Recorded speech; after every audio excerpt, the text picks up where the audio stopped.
नमस्कार। आप देख रहे हैं शकल जहान। मैं हूं आशीष। आज हम ऐसे मुद्दे पर चर्चा करने के लिए आए हैं कि ट्रम्प ने जो टैरिफ लगाया है उसके बीच में प्रधानमंत्री मोदी एससीओ समिट अटेंड करने के लिए पहले जापान फिर संघाई पहुंच चुके हैं। तो इस बारे में हम बहुत विस्तार से चर्चा करेंगे। सबसे पहले हम जान लेते हैं कि एससीओ है क्या। एक्चुअली एससीओ एक जो है संघाई सहयोग संगठन, जिसकी स्थापना 2001 में की गई थी। पहले इसमें 8 सदस्य थे, फिर 2 सदस्य बाद में फिर जोड़े गए, तो कुल सदस्यों की संख्या 10 हो गई है। और अभी इसका जो विशेष महत्व है वो क्षेत्रीय सुरक्षा को बढ़ाने और आतंकवाद, अलगाववाद, उग्रवाद को कम करना।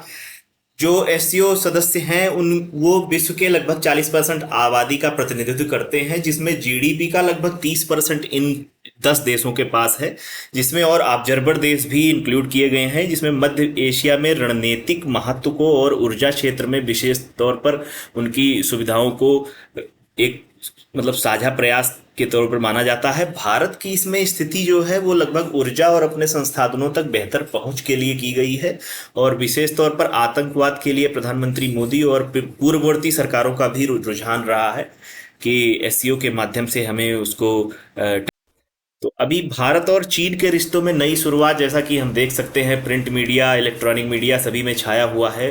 प्रधानमंत्री ने पहले जापान का दौरा किया और वहां से फिर वो चीन गए हैं, और ये इस बार चीन अध्यक्षता कर रहा है एससीओ समिट की। उसमें प्रधानमंत्री ने एलएसी पर तनाव कम करने के लिए अभी आज सुबह ही द्विपक्षीय वार्ता की है पहुंचने के बाद। तो और दूसरा, व्यापार और निवेश में सहयोग बढ़ाने के लिए भी जोर दिया गया है। चीन में जो कंपनियां हैं अभी डायरेक्ट फ्लाइट भी शुरू की गई है। तो इस तरीके से अब ट्रंप की चुनौतियों को साधने के लिए प्रधानमंत्री मोदी चीन से अपने रिश्तों को बढ़ाने की कोशिश में लगे हुए हैं।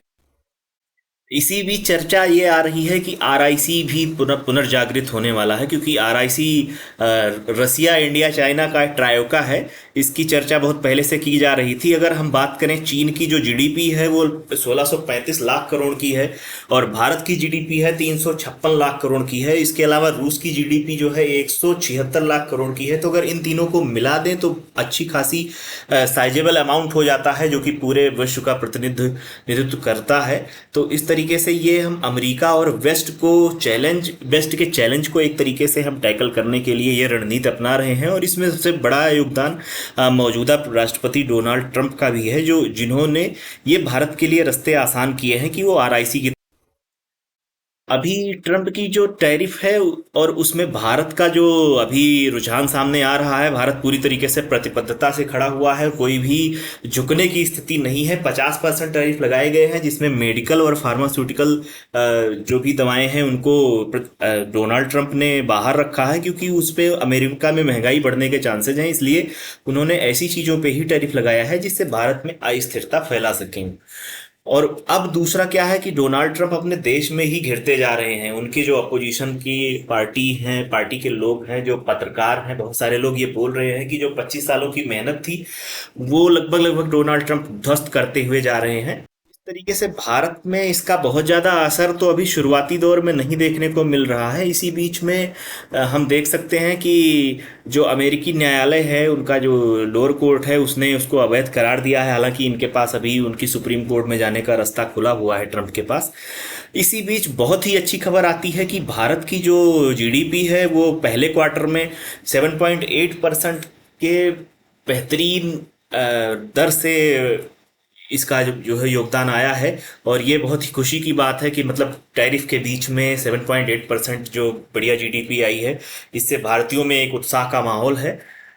हेनरी सेंजर ने की है, India is not a school of kids. इन्होंने बोला है कि हम इनको बहुत ज़्यादा सिखा नहीं सकते, इनको रिस्पेक्टफुल बनेगा। वैश्विक मीडिया की प्रतिक्रिया आ रही है। बीबीसी, सीएनएन, ग्लोबल टाइम्स सभी लिख रहे हैं कि भारत जो है आरआईसी को जीवित कर रहा है। ट्रंप को थैंक्स बोल रहे हैं लोग कि धन्यवाद, तुमने जो है हमें एक एससीओ समिट में अच्छी तरीके से बात करने के लिए, या ब्रिक्स करेंसी को प्रोत्साहित करने के लिए। अभी आपको याद होगा कि जब जयशंकर गए थे वहाँ पे चीन में, तो उन्होंने रूस में, तो उन्होंने ब्रिक्स करेंसी के लिए डिनाई कर दिया था। लेकिन अभी हम पूरी तरीके से कह सकते हैं कि भाई जब ट्रंप और वेस्ट हमारा साथ नहीं दे रहे हैं, तो हम क्षेत्रीय राजनीति में अपने हितों को साधते हुए, अपने हित के लिए, भारत के हित के लिए हम जो भी कदम उठाना होगा वो उठाएंगे। और वो रूस में अपने भारत के राजदूत ने कहा भी है कि हम जहां से हमें सस्ता मिलेगा तेल वहां से खरीदेंगे। तो इसमें कोई, तो कुल मिला के हम निष्कर्ष निकाल सकते हैं कि एससीओ समिट में प्रधानमंत्री मोदी का पार्टिसिपेट करना और उससे पहले जापान जाना, तो एक तरीके से ये संकेत भी है चीन के लिए कि हम चीन के ऊपर डिपेंडेंट नहीं है। हमारा जो एलाई है, जो सहयोगी है जापान, हम उससे भी संपर्क साधे हुए हैं और वो हमारे यहाँ निवेश करने के लिए तैयार हैं। तो चीन को भी एक संतुलित जवाब देने की कोशिश की गई है इसमें, जापान की यात्रा को जोड़ते हुए।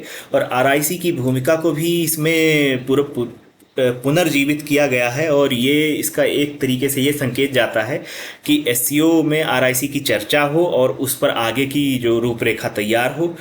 और टैरिफ के असर को भी इसमें जो कम करने की कोशिश की जा रही है कि भारतीय जीडीपी बहुत ही अच्छी तरीके से ग्रोथ की ओर अग्रसर है। हालांकि दूसरे और तीसरे क्वार्टर में हो सकता है थोड़ा बहुत गिरावट आए, लेकिन फिर भी 7.8% बहुत ही अच्छी जीडीपी के संकेत हैं। दूसरा, अभी प्रधानमंत्री मोदी का रसिया के राष्ट्रपति व्लादिमीर पुतिन का भव्य वेलकम हुआ है चीन में। अन्य देश भी आ गए हैं, ये पिक्चर मीडिया से निकल के आ रही है। तो इस तरीके से हम देख